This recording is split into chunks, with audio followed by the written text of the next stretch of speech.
Hey, good morning. Yes, it is. It is Sunday, January 19th. We got some snow yesterday and some warmer temperatures, but I know that's not going to last, right?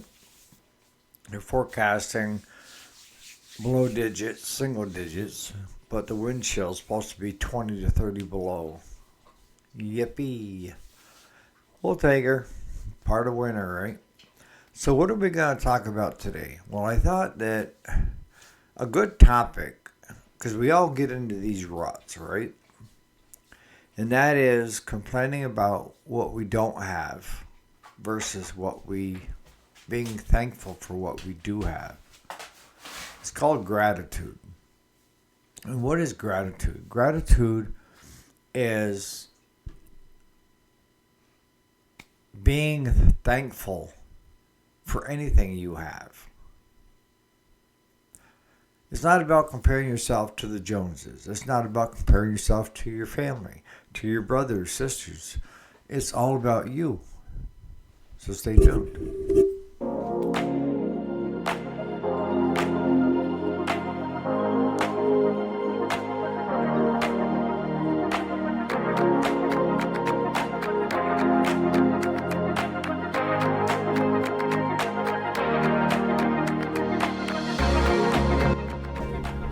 Alrighty, welcome back. My name is Eric, if you didn't already know it. And yes, this is the weekend, the Sunday sermon.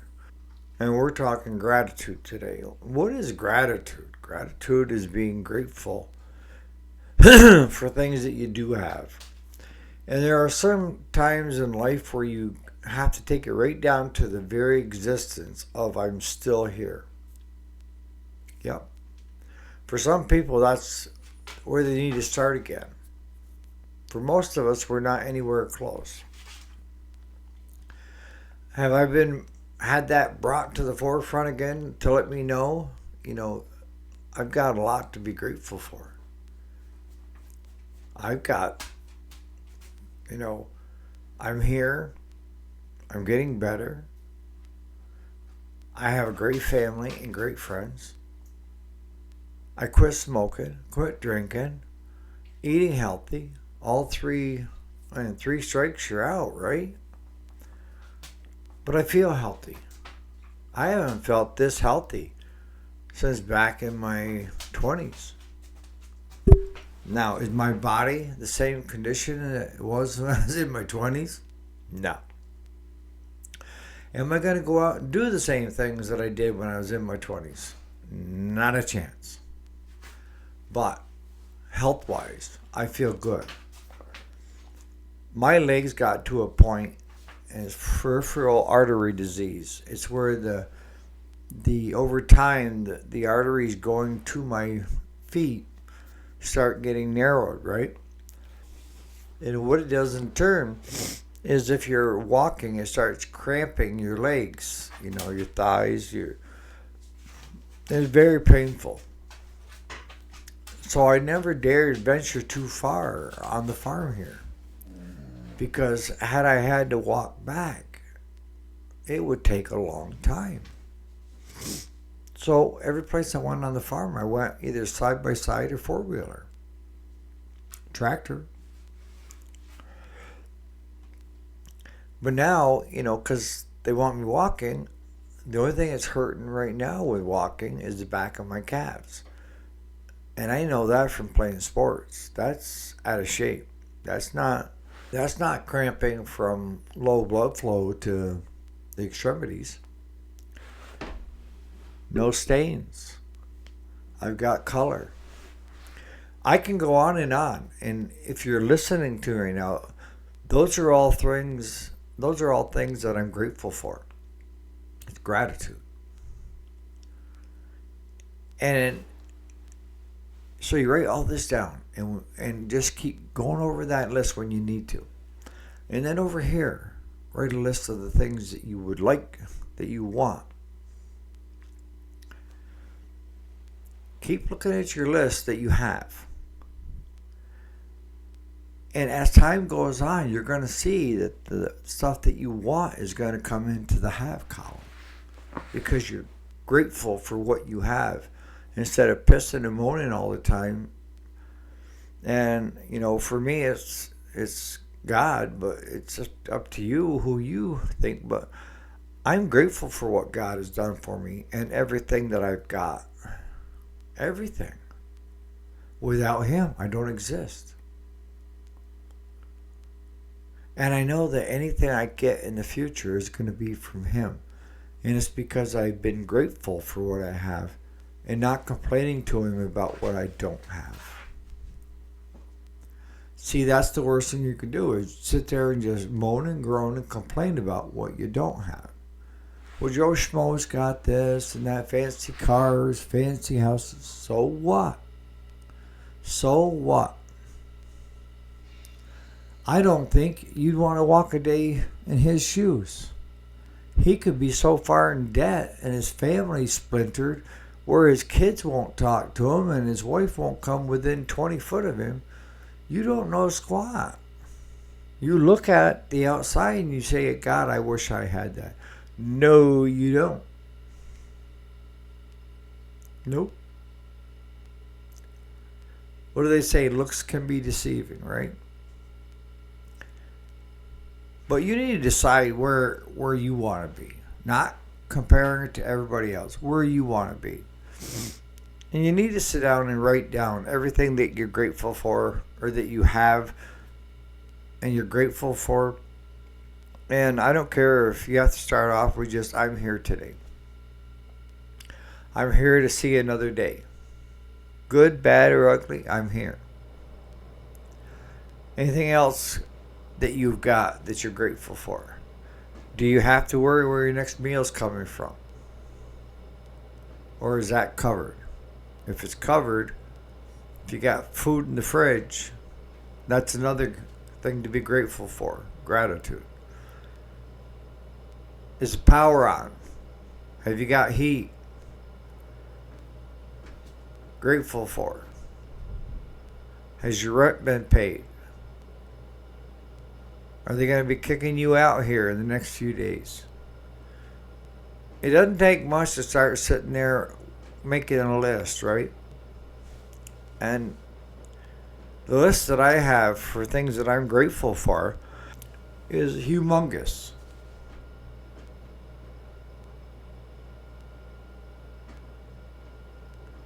But if we're so busy focused on what the wants are instead of what you have, you are going to get discouraged. You are going to feel depressed. You are going to feel sad.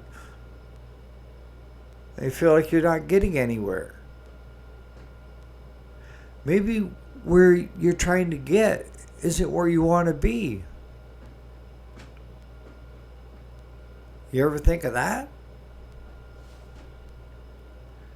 I hear so many people say, oh, I would like to be wealthy. Really?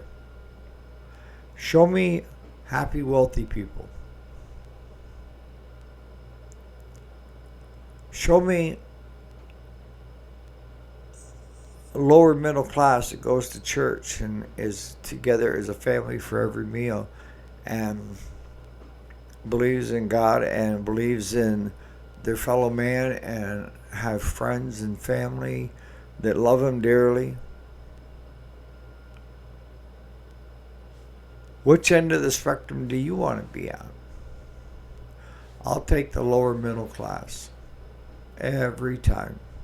I'm sorry. I want to be loved. I want love. I want a family. I want good friends. Sense of community. You don't get any of that up there in that wealthy column. They love to say how charitable they are, but it'd be just like you giving a $10 donation to that. It may be $1 million or $2 million.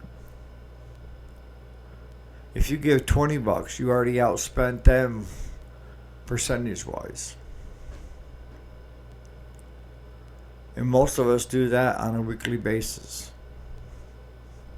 So if you're in kind of that,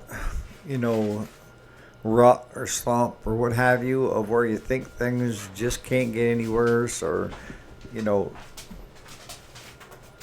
not feeling that great, start writing down the things that you are grateful for that you have. That always helps me. Because sometimes we lose sight of what we have.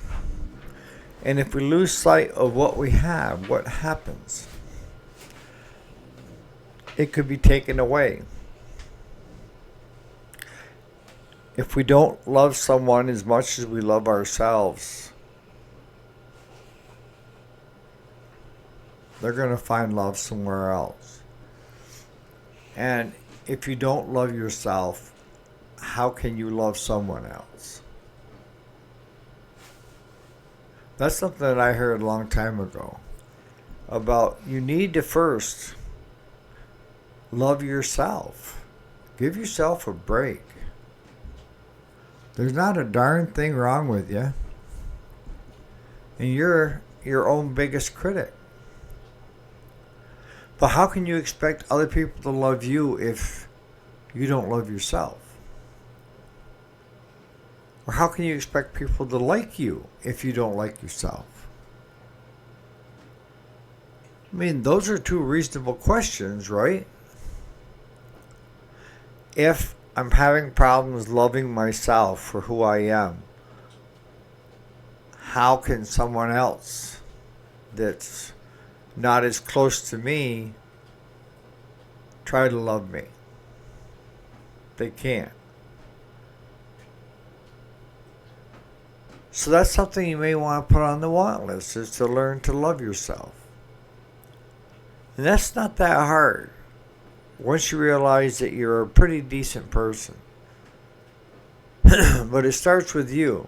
Everything comes back to you. And everything else around you is basically noise.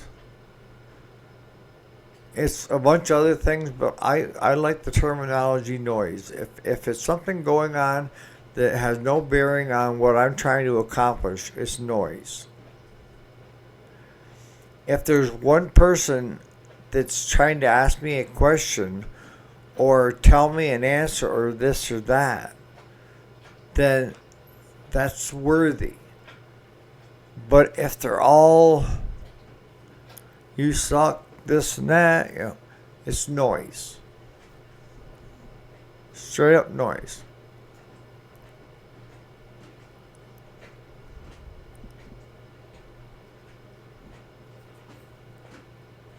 I think what you'll end up finding is you have a lot of things that you are grateful for, but sometimes it's hard.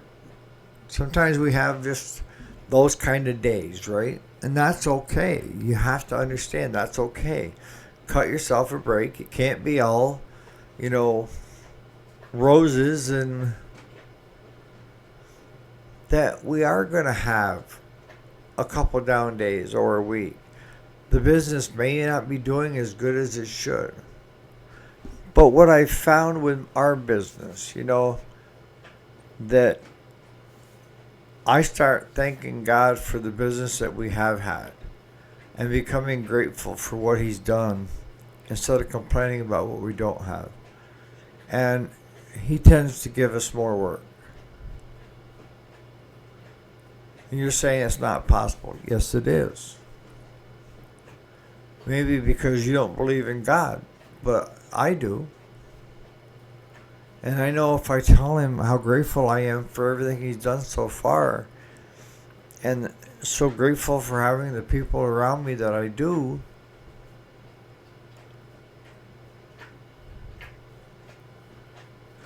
definitely God's presence was with Claude, trying to keep that shop going. And the odd thing is Claude asked me, he said, "Do you want me to shut it down?" And I said, "No." I said, "As long as it brings in enough to cover your wage, keep it going." And there was only like 1 week that it was less than his wage. But I had a slush fund that he had in his possession of $1,000. That was the only time I ever had to be touched. We never skipped a beat. Claude never skipped a beat. That was God. Because Claude doesn't know how to line up work. I do all that. So I know God's hand was in that to get work in. So if you're not doing that great at your business and you're kind of in a slump, start looking at things at the business that you're grateful for and that God may have done to help you get to this point, and ask, put it in the want column after you tell him how grateful you are for what you got. See what happens. I'm not saying he's going to make you rich, because usually that's the other guy, right? The other guy will promise you whatever and give you those just to watch you go off the deep end.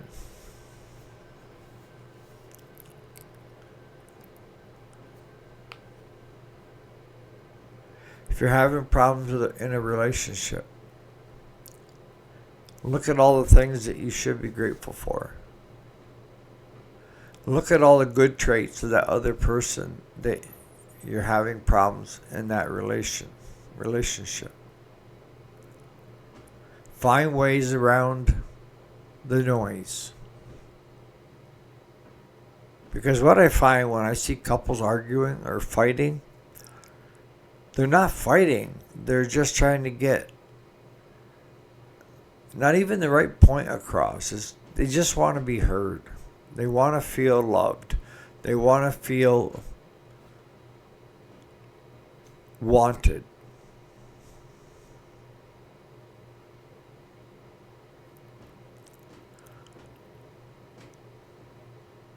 But only you can decide what it is in life that you want, and then go after it. And the more you have that grateful list and refer back to it, the farther you're going to go. Because if you let God know you're grateful for what you have on a regular basis, and you have this I want over here in this column, that want is going to get smaller.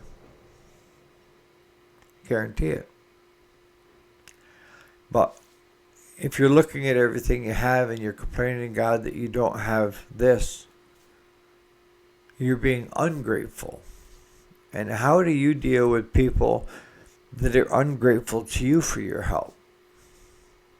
You don't really want to help them, do you? Because they never say thank you. They just want more, right? And those are the people you don't want in your life. They're kind of like a leech. They're just sucking you dry. But sometimes they don't know any better. Sometimes we don't know any better of not realizing that we should be grateful for a lot of things and thanking him for it. Instead of more.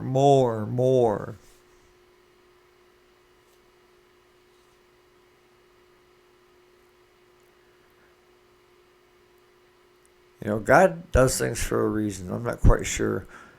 In my case, I've been asking that question, but I know that I'll get the answer eventually. But I'm trying to do what the doctors are telling me, what my family's telling me. You know, behave.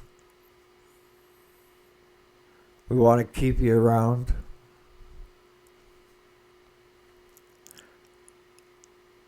But sometimes we just have to do it one day at a time. Maybe an hour at a time, a minute at a time. But I'm sure if you look, even if you're homeless, a homeless person is very thankful if they got a place out of the weather, if they've got a blanket, if they've had a meal for the day. What kind of weather is outside, because they're going to be sleeping in it. Compare yourself to that and tell me how bad you have it. I think you're going to realize you have it pretty good. Because we could all be that homeless person on the street at any given time.